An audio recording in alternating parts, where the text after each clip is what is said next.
साल 1955 ईरान का मशहूर शहर मशहद। एक अंधेरे कमरे में 16 साल का लड़का मौलवी की पोशाक पहने बैठा है। लड़के के एक हाथ में जलती हुई सिगरेट है और दूसरे हाथ में कलम। वह लड़का सिगरेट पीते हुए कविता लिख रहा है। कागज पर लिखा पहला शब्द होता है आमीन। थोड़ी देर बाद कमरे के बाहर शोर सुनाई देता है। लड़का कमरे की खिड़की खोलता है। सड़क पर कुछ लोगों का जुलूस जा रहा है। इस जुलूस में शामिल लोग ईरान के राजा के खिलाफ नारे लगा रहे हैं। वह लड़का जुलूस में शामिल हो जाता है। आधी लिखी कविता और आधी जली सिगरेट कमरे में ही छूट जाती है। 45 साल बाद साल 1989 ईरान की राजधानी तेहरान में एक वोटिंग हो रही थी। थोड़ी देर बाद एक ऐलान होता है कि ईरान के अगले सुप्रीम लीडर होंगे आयतुल्लाह अली खामेनेई। काली पगड़ी पहने और हल्की सफेद दाढ़ी में एक अधेड़ शख्स सभा में दाखिल होता है। यह वही शख्स है जो 11 साल की उम्र में मौलवी बन गया था। मौलवी होने के बावजूद वह सिगरेट पीता था और आमीन नाम से कविताएं लिखता था। लेकिन आज वह ईरान का सबसे ताकतवर आदमी था। ईरान के सुप्रीम लीडर बनने के कुछ ही समय बाद खामेनेई ने अमेरिका को शैतान की उपाधि से नवाजा और फिर ईरान और अमेरिका के बीच दुश्मनी की आंच इतनी तेज हुई कि अब वह दावानल यानी जंगल की आग में तब्दील हो चुकी है। बात यहां तक आ पहुंची है कि अमेरिका ईरान के सुप्रीम लीडर को मारने की धमकी देता है। अमेरिका का दोस्त इजराइल सुप्रीम लीडर को मारने का प्लान बनाता है। लेकिन सब के बीच सुप्रीम लीडर खामेनेई क्या कर रहे हैं? तो खामेनेई परमाणु बम बना रहे हैं और ईरान की जनता का एक धड़ा उन्हें तानाशाह बता रहा है। तो दुनिया रोज बनती है कि इस एपिसोड में कहानी ईरान के supreme leader Ayatollah Ali Khamenei की। News coming in, Iranian Supreme Leader Ayatollah Khamenei has reportedly gone into hiding in bunker. In Iran, the Supreme Leader Ayatollah Ali Khamenei has addressed the nation on TV. Iran's Supreme Leader Ayatollah Ali Khamenei. इस episode में हम जानेंगे कि आखिर कौन है Iran के supreme leader Ayatollah Khamenei. Cigarette पीकर कविता लिखने वाला लड़का कैसे बन गया ईरान का सुप्रीम लीडर। आखिर ईरान और अमेरिका एक दूसरे के दुश्मन क्यों हैं?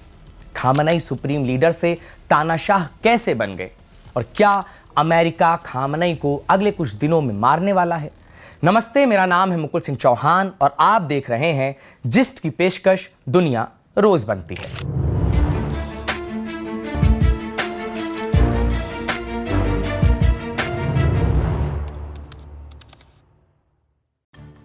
ईरान के नॉर्थ ईस्ट में मशहद नाम का एक शहर है। इस शहर को ईरान का सबसे पवित्र शहर माना जाता है। इसी शहर में 1939 में आयतुल्लाह अली खामेनेई पैदा हुए। खामेनेई 8 भाई बहनों में दूसरे नंबर पे थे। खामेनेई के पिता एक शिया मौलवी थे। खामेनेई ने भी अपने पिता की तरह मौलवी बनना चुना।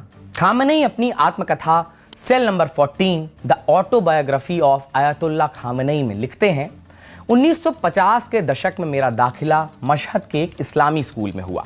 मैं मैथ्स और इंग्लिश में अच्छा था।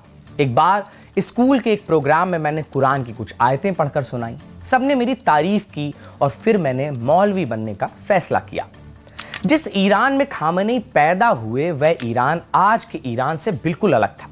उस समय के ईरान में यूरोपीय मॉडर्निज्म की पैरोकारी करने वाले रजा शाह पहलवी का शासन था। यहाँ एक बात और गौर करने लायक है कि ईरान दुनिया का सबसे बड़ा शिया बहुल मुस्लिम देश है। यह कितनी बड़ी विडंबना है कि जिस ईरान में खामेनेई 11 साल की उम्र में मौलवी बन रहे थे, उसी ईरान में उस समय के शासक रजा पहलवी का धर्म में कोई यकीन ही नहीं था। वे धर्म को पुरानी व्यवस्था मानकर खारिज कर देते थे। ईरान यूरोप बनने के रास्ते पर चल पड़ा था। हिजाब और बुर्के जैसी पर्दा प्रथा पर लोगों का यकीन कम हो गया था। उस दौर के ईरान में नाइट क्लब पार्टियों में जाने और वेस्टर्न कपड़े पहनने का चलन था। लेकिन सवाल यह है कि इसी दौर में ईरान के किसी शहर में कोई बच्चा इस्लामिक क्रांति के ख्वाब को कैसे देख रहा था? 2023 में प्रकाशित खामेनेई की जीवनी the regent of Allah Ali Khamenei's political evolution in Iran के लेखक मेहंदी खलीजी लिखते हैं, खामेनेई जब 11 साल के थे तब ही मौलवी बन गए थे। उनका पहनावा पोशाक भी मौलवियों जैसा ही था। लेकिन बच्चा तो बच्चा ही होता है। जब खामनेई अपने साथी बच्चों के साथ खेलते तो आते जाते लोग खामनेई का मजाक उड़ाते। उन लोगों को कहां पता था कि यह बच्चा एक दिन ईरान का सुप्रीम लीडर बनेगा। खामनेई जवान हुए, उन्हें सिगरेट और पाइप पीने की लत लग गई, जबकि किसी भी धर्मगुरु का ऐसा करना अजीब कंट्राडिक्शन को दिखाता है। बाद के दिनों में खामनेई ने सिगरेट और पाइप पीना छोड़ दिया। 1960 का दशक आते आते मोहम्मद रिजा शाह पहलवी के खिलाफ ईरान में बगावत तेज हो गई। इसका सबसे बड़ा कारण था मोहम्मद रिजा शाह द्वारा ईरान में लागू किया जाने वाला यूरोपीय मॉडल। ईरान को यूरोपीय देश बनाने की चाह ने शाह को उनके ही देश में अलोकप्रिय बना दिया। उनके सुधारवादी कदमों का विरोध होने लगा। उन्हें अमेरिका और यूरोपीय देशों की कठपुतली बताया जाने लगा। मोहम्मद शाह के खिलाफ बगावत करने वालों में सबसे मुखर आवाज थी रुहुल्लाह खुमैनी की। रुहुल्लाह खुमैनी यह नाम है ईरान के पहले सुप्रीम लीडर और खामनेई के उस्ताद का। उन दिनों रुहुल्लाह खुमैनी ईरान में इस्लामिक सत्ता की वापसी के लिए लड़ाई लड़ रहे थे। जब रुहुल्लाह खुमैनी ईरान में इस्लामिक क्रांति के बीज बो रहे थे, तब नौजवान आयतुल्लाह खामेनेई भी खुमैनी के गुट में शामिल हो गए और मोहम्मद रिजा शाह पहलवी के शासन का विरोध करने लगे।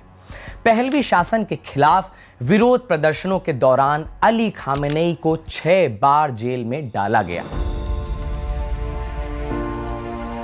साल 1979 दुनिया कंप्यूटर के युग में दाखिल हो चुकी थी।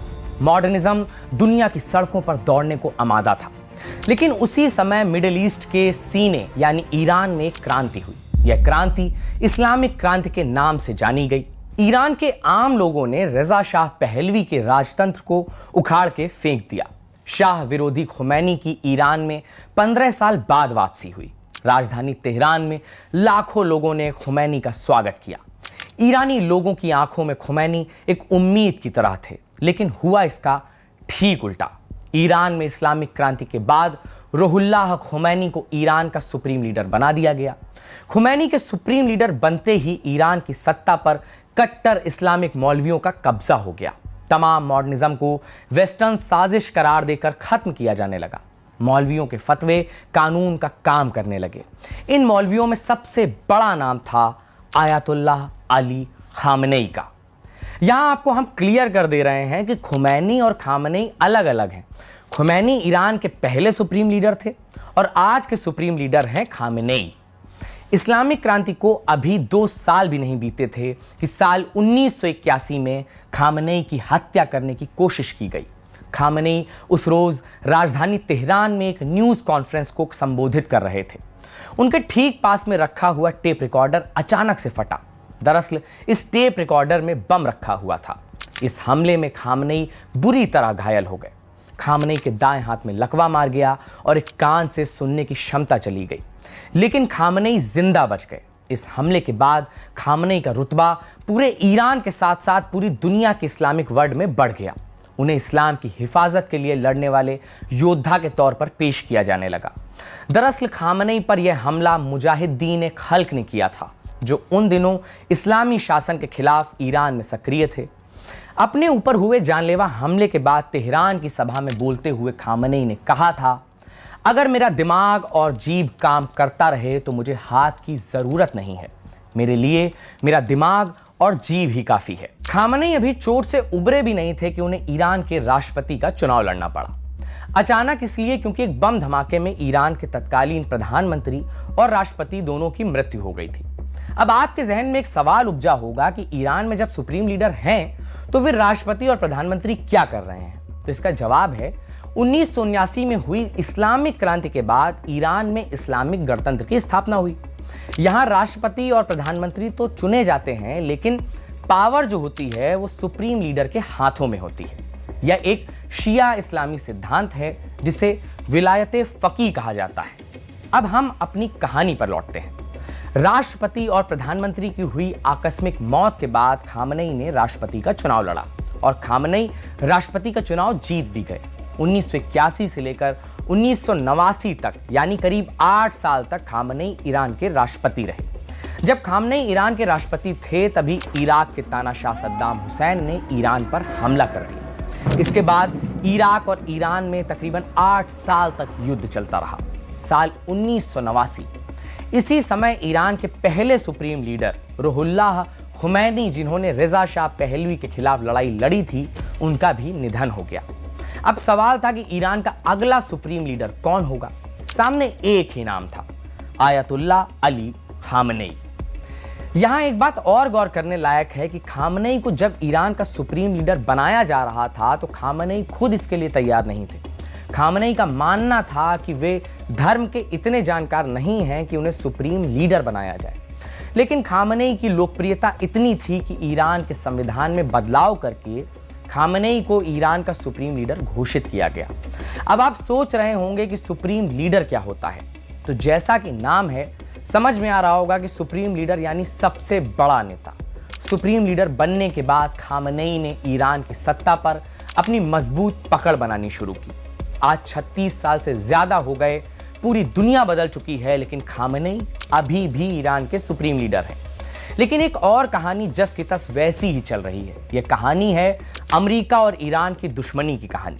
आखिर क्यों अमेरिका और ईरान एक दूसरे के जान के दुश्मन हैं? आपको यह जानकर ताज्जुब होगा कि ईरान से अमेरिका की दूरी 10,000 किलोमीटर से ज्यादा है। इसके बावजूद दोनों देश एक दूसरे से क्यों लड़ रहे हैं? अमेरिका और ईरान की दुश्मनी कोई नई नहीं है। साल 1953 का था। अमेरिका की खुफिया एजेंसी CIA ने इंग्लैंड की मदद से ईरान में तख्ता पलट कर दिया। ईरान में हुए इस तख्ता पलट के बाद ईरान की गद्दी पर पूरी तरह से मोहम्मद रिजा शाह पहलवी का कब्जा हो गया। मोहम्मद शाह पहलवी भी एक शिया मुसलमान थे, लेकिन उन्होंने स्विट्जरलैंड में पढ़ाई की थी। Mohammad Shah Pahlavi western civilization यानी यूरोपीय रहन सहन के आदी थे। ईरान की आम जनता को तो यूरोप से कोई राब्ता नहीं, तो ईरान की आम जनता को यह लगने लगा कि अमेरिका और इंग्लैंड ने शाह पहलवी को हमारे ऊपर शासन करने के लिए बैठाया है। शाह ने भी ईरान में ऐसी योजनाएं लागू करनी शुरू की जो यूरोपीय मॉडल पर आधारित थीं। मुस्लिम बहुल देश ईरान में नाइट क्लब खुलने लगे, आम लोग यूरोपीय कपड़े पहनने लगे और सिनेमा और संगीत में रुचि लेने लगे। यह सब बाकी दुनिया की नज़र में तो मॉडर्निज्म था, लेकिन ईरान और इस्लाम की नज़र में यह सब हराम था। यह सब चल ही रहा था कि एक ऐसी घटना घटी जिसने ईरान और अमेरिका के इतिहास में दुश्मनी को स्थायी बना दिया। वह घटना थी तेहरान होस्टेज क्राइसिस। जिस साल ईरान में इस्लामिक क्रांति हुई, इस्लामिक क्रांति के बाद ईरान के शासक मोहम्मद शाह पहलवी ईरान छोड़कर भाग गए। शाह को अमेरिका ने शरण दे दी। इससे ईरानियों में अमेरिका को लेकर गुस्सा था। 4 नवंबर 1979 को ईरानी छात्रों ने अमेरिकी दूतावास पर कब्जा कर लिया। इस्लामिक कट्टरपंथ की विचारधारा से प्रभावित इन ईरानी छात्रों का कहना था कि अमेरिका ईरान के रजा शाह पहलवी की मदद कर रहा है और इस्लामिक क्रांति को रोक रहा था, और अब उसे अपने देश में रखा भी है। ये छात्र अमेरिकी सरकार से शाह पहलवी के प्रत्यर्पण की मांग कर रहे थे। पूरे 444 दिन तक ईरानी छात्रों ने 53 अमेरिकी नागरिकों को बंधक बनाकर रखा। पूरी दुनिया में अमेरिका की भारी फजीहत हुई। कहा जाता है कि इस घटना के कारण अमेरिका के राष्ट्रपति जिमी कार्टर अपना चुनाव तक हार गए। नए राष्ट्रपति बने रोनाल्ड रीगन। रीगन के शपथ के 20 मिनट बाद ही 53 अमेरिकी बंधकों को ईरानी छात्रों ने रिहा कर दिया। लेकिन इस घटना के बाद से अमेरिका और ईरान एक दूसरे के जानी दुश्मन बन गए और दोनों देशों का संबंध हमेशा के लिए खत्म हो गया। इस वाकये में एक और दिलचस्प मोड़ है। जब ईरानी छात्रों ने अमेरिकी नागरिकों को बंधक बनाया था, उस समय Ayatollah Ali Khamenei revolutionary council के प्रतिनिधि की हैसियत से अमेरिकी दूतावास के भीतर गए थे और वहां जाकर खामनेई ने ईरानी क्रांतिकारी छात्रों की पीठ भी थपथपाई थी। मीडिया रिपोर्ट के अनुसार खामनेई ने अमेरिकी दूतावास के कब्जे का भीतर खाने समर्थन भी किया था। इस घटना के बाद अमेरिका ना तो ईरान को भूल पाया और ना ही खामनेई को। अमेरिकी राष्ट्रपति बदलते रहे, लेकिन खामनेई और ईरान से उनकी दुश्मनी लगातार जारी है। हालांकि आयतुल्लाह अली खामनेई ने अमेरिका की ओर दोस्ती का हाथ जरूर बढ़ाया था। 9/11 की घटना के बाद खामनेई ने अमेरिकी लोगों के प्रति संवेदना व्यक्त की थी।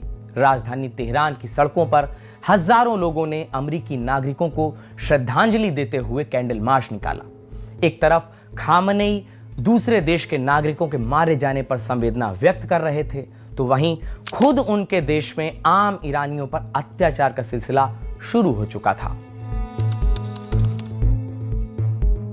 एक समय ईरान के लोगों ने मोहम्मद रजा शाह पहलवी की तानाशाही से तंग आकर 1979 में ईरानी क्रांति की और उसके बाद सत्ता में आए कट्टर इस्लामिक सुप्रीम लीडर खामनेई ने भी तानाशाही करनी शुरू कर दी।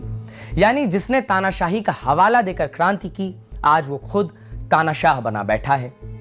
पिछले 36 सालों से ईरान में सुप्रीम लीडर खामनेई के खिलाफ कई प्रोटेस्ट हुए, लेकिन खामनेई की क्रूर तानाशाही ने उन आंदोलनों को बर्बरतापूर्वक कुचल दिया। साल 2009 में खामनेई के खिलाफ पहला बड़ा आंदोलन हुआ था।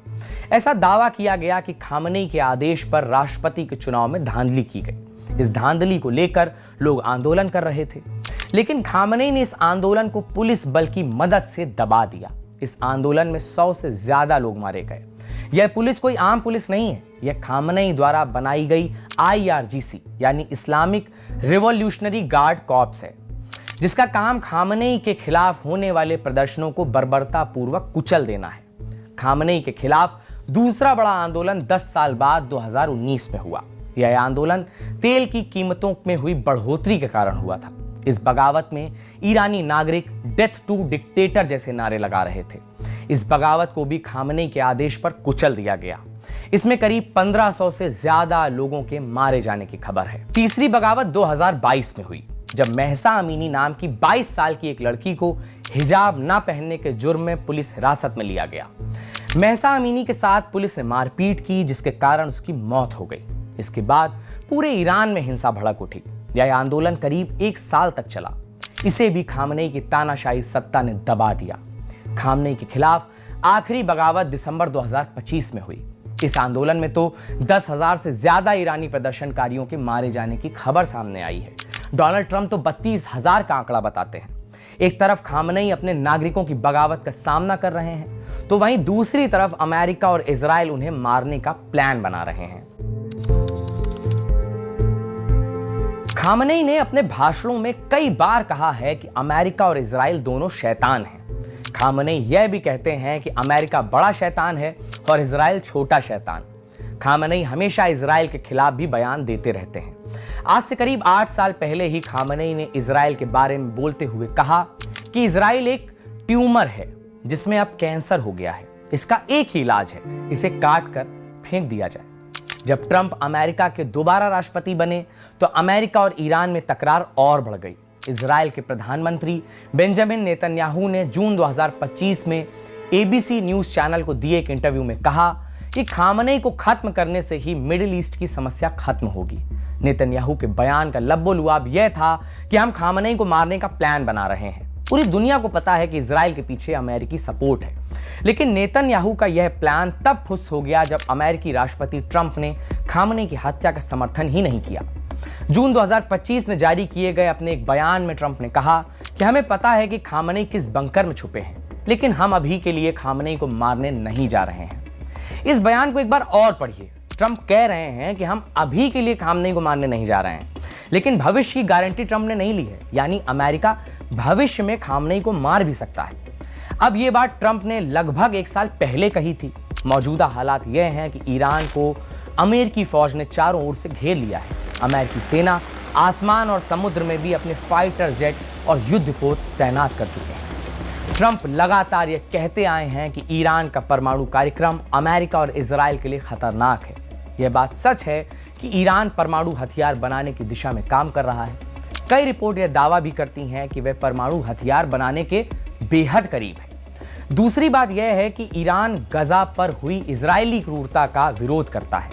जून 2025 में अमेरिका और इजराइल ने एक साथ आकर ईरान के परमाणु ठिकानों पर हमला किया। ईरान ने भी अपनी मिसाइलें इजराइल की जमीन पर उतारी। फिर 12 दिन बाद अमेरिका ने बीच में कूदकर युद्ध को रोक दिया। अब खुद ट्रंप ने अमेरिकी फौज को ईरान के खिलाफ मैदान में उतार दिया है। ट्रंप का कहना है कि ईरान हमारी शर्तों को मान ले, नहीं तो हम उस पर हमला कर देंगे।